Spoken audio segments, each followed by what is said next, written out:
Eu tenho muito orgulho de fazer parte dessa central. Eu tenho muito orgulho de fazer parte da CUT. Essa é uma central de luta, porque ela representa os trabalhadores.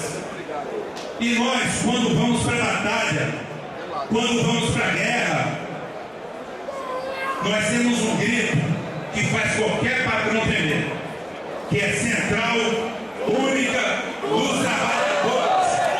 E eu quero que vocês gritem comigo, porque qualquer um do sindicato patronal vai saber que ele não vai estar enfrentando só os sindicatos vigilantes, mas todos os sindicatos de Brasília. Então, galera, essa é